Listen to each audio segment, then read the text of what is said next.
Shri Nirmal Abraham, ഇവിടെ ആയത്തുള്ള അലി ഖൊമനയെ കൊന്നു, ദേശീയ പ്രതിരോധ കൗൺസിൽ നേതാവ് അലി ശംഖാനിയെ കൊന്നു, IRGCയുടെ മേധാവി മുഹമ്മദ് പാക്പോറിനെ കൊന്നു, പ്രതിരോധ മന്ത്രി അസീദ് നസീർ സാദെ കൊന്നു, സായുധ സേന ചീഫ് ഓഫ് സ്റ്റാഫിന്റെ സയ്യിദ് അബ്ദുറഹീം മൂസവിയെ കൊന്നു, അവിടെ മിലിറ്ററി ബ്യൂറോയുടെ മുഹമ്മദ് ഷിറാസി, ഇന്റലിജൻസ് മേധാവി സലാഹ് ആസാദി, നൂതന ആയുധ പദ്ധതിയുടെ മേധാവി ഹസൻ ജബൽ അമേലിൻ എന്ന 3 പേരെ കൊന്നുവെന്ന് പറയുന്നു. അത് തെറ്റാ വഴിയില്ല എന്ന് പറഞ്ഞാൽ ഒരു രാഷ്ട്രത്തിന്റെ നേതൃത്വത്തെ, സൈനികവും രാഷ്ട്രീയമായ നേതൃത്വത്തെ ഒന്നടങ്കം വൈപ്പ് ഔട്ട് ചെയ്തു.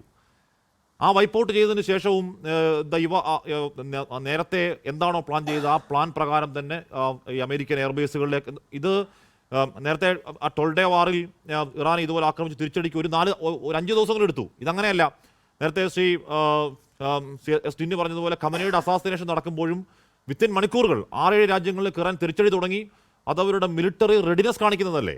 ഈ പറയുന്നത് പോലെ പെട്ടെന്നങ്ങ് റജീം മാറ്റിക്കളഞ്ഞേക്കാം എന്ന് നടക്കുന്നതാണോ നിർമ്മൽ അബ്രഹാം?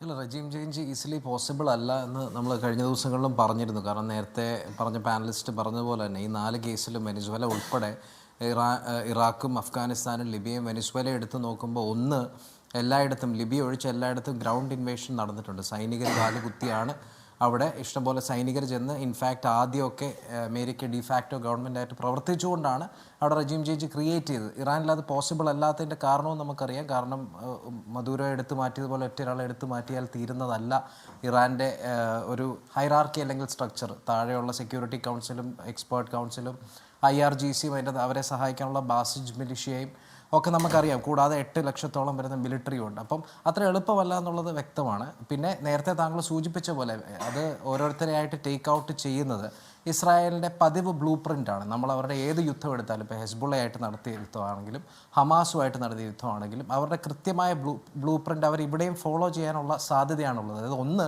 ഒരു വശത്ത് ഓരോ ലീഡറിനെയും അസാസിനേറ്റ് ചെയ്ത് കളഞ്ഞു. ഇപ്പോൾ സുപ്രീം ലീഡറിനെ അസാസിനേറ്റ് ചെയ്തു. അതിൻ്റെ പിന്നാലെ വരുന്ന ആളുകളെ ഏത് രീതിയിലായിരിക്കും ചെയ്യുന്നതെന്നുള്ളത് ഹമാസുമായിട്ടുള്ള യുദ്ധം എടുത്ത് നോക്കിയാൽ നമുക്കറിയാം. കാരണം ആദ്യം ഇസ്മായിൽ ഹനിയെ വധിച്ചു, അതിന് പിന്നിൽ യാഹ്യ സിൻവർ വന്നപ്പോൾ യാഹ്യ സിൻവറിനെ വധിച്ചു, അതിൻ്റെ പുറകെ മുഹമ്മദ് സിൻവർ വന്നപ്പോൾ അദ്ദേഹത്തെ വധിച്ചു, അതിൻ്റെ പുറകെ മുഹമ്മദ് ഡയേഫ് വന്നപ്പോൾ അദ്ദേഹത്തെ വധിച്ചു. അങ്ങനെ ഓരോ ലീഡറും ലീഡറാകാൻ പ്രിപ്പയർ ചെയ്യുന്നവരെ സഹിതം വധിച്ചു കളഞ്ഞുകൊണ്ടൊരു ഭീതി പടർത്തുക എന്നുള്ളതാണ് ഒരു വശത്ത് ഇസ്രായേൽ ചെയ്യാൻ ശ്രമിക്കുക. ഇനി ഇസ്രായേലും അമേരിക്കയും കൂടെ സംയുക്തമായിട്ട്. മറുവശത്ത് ഇപ്പോൾ നേരത്തെ ഇറാൻ്റെ പല കാര്യങ്ങളും ഇറാനൊരു ഡ്രോബാക്ക് ഉണ്ട്. ഈ പറഞ്ഞ പോലെ എയർഫോഴ്സ് ആണെങ്കിലും എയർ ഡിഫൻസ് ആണെങ്കിലും അത്ര അഡ്വാൻസ്ഡ് ഒന്നുമല്ല. പക്ഷേ മിസൈൽസിൻ്റെ കാര്യത്തിലും ബലിസ്റ്റിക് മിസൈൽസിൻ്റെ കേസിലും ഡ്രോണുകളുടെ കേസിലും അവർക്ക് ഒരു ചെറിയ രീതിയിലാണെങ്കിലും ഒരു അഡ്വാൻസ്ഡ് ആയിട്ട് സെൽഫായിട്ടുള്ള പ്രൊഡക്ഷൻ ഉണ്ട്. ഡ്രോൺസിൻ്റെ കേസിൽ മിസൈൽസ് ആണെങ്കിൽ 2500-ഓളം ഉണ്ട്. പക്ഷേ അവിടെയും ഇസ്രായേൽ ശ്രമിക്കാൻ പോകുന്നത് ഹെസ്ബുള്ളക്കെതിരെയുള്ള യുദ്ധത്തിൽ നമ്മൾ കണ്ട പോലെ മിസൈൽ ലോഞ്ചേഴ്സും റോക്കറ്റ് ലോഞ്ചേഴ്സും എയിം ചെയ്ത് തകർക്കുക എന്നുള്ളതായിരിക്കും ലക്ഷ്യം. അങ്ങനെ വരുമ്പോൾ ഒരു പ്രശ്നമെന്ന് വെച്ചാൽ കയ്യിൽ വെടിയുണ്ടയുണ്ട്, പക്ഷേ വെടിവെക്കാൻ പറ്റില്ല എന്നുള്ള സാഹചര്യത്തിലോട്ട് ഇറാൻ പോയേക്കാം. പക്ഷെ അപ്പോഴും അവർക്ക് സഹായമായിട്ട് നിൽക്കുന്ന ഡ്രോണുകളാണ്. പലതരം ഡ്രോണുകൾ അവിടെ തന്നെ മാനുഫാക്ചർ ചെയ്യുന്നുണ്ട്. കൃത്യമായ കണക്ക് പോലും നമുക്കറിയില്ല.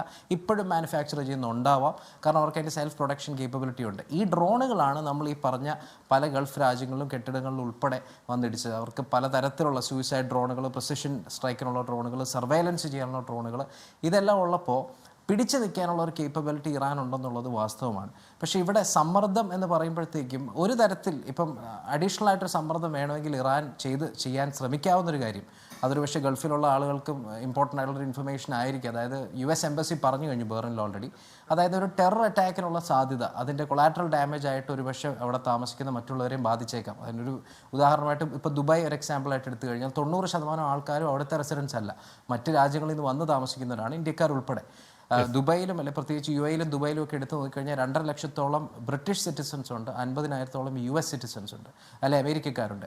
ഇവരെ ടാർഗറ്റ് ചെയ്തുകൊണ്ടുള്ളൊരു ടെററിസ്റ്റ് അറ്റാക്ക് ഏതെങ്കിലും ഒരു പബ്ലിക് സ്ഥലത്ത്, ചിലപ്പോൾ ഹോട്ടലുകളാകാം, മോളുകളാകാം, പബ്ലിക് പാർക്കുകളാകാം, അല്ലെങ്കിൽ ടൂറിസ്റ്റുകൾ ഒത്തുകൂടുന്ന സ്ഥലങ്ങളാകാം, അങ്ങനെ ഒരു ആക്രമണം അഴിച്ചു വിട്ട് കഴിഞ്ഞാൽ അത് വലിയൊരു ഡ്രോബാക്ക്, ഒരു സെറ്റ് ബാക്ക് ആയിരിക്കും അമേരിക്കയ്ക്ക്. ഇതിനുള്ള സൂചന എന്ന് തോന്നാൻ കാര്യം ഓൾറെഡി UK അവരുടെ സിറ്റിസൺസിനെ അവിടുന്ന്, ബ്രിട്ടീഷുകാരെ അവിടുന്ന് തിരിച്ചു കൊണ്ടുപോകാനുള്ള പ്ലാനുകൾ തുടങ്ങിക്കഴിഞ്ഞു. അമേരിക്ക അവർക്ക് ഡയറക്റ്റീവും കൊടുത്തു കഴിഞ്ഞു. അപ്പോൾ അങ്ങനെ ഒരു സാധ്യതയുണ്ട്. മറിച്ചുള്ളൊരു സാധ്യതയും ലോകത്തെവിടെയായാലും ഏത് സമയത്തും 24 വാർത്തകളും ഓഗ്മെന്റഡ് റിയാലിറ്റി പാക്കേജുകളും എക്സ്പ്ലെയിനറുകളും വിശദമായി കാണാൻ ഞങ്ങളുടെ YouTube ചാനൽ നിങ്ങൾക്ക് സബ്സ്ക്രൈബ് ചെയ്യാം.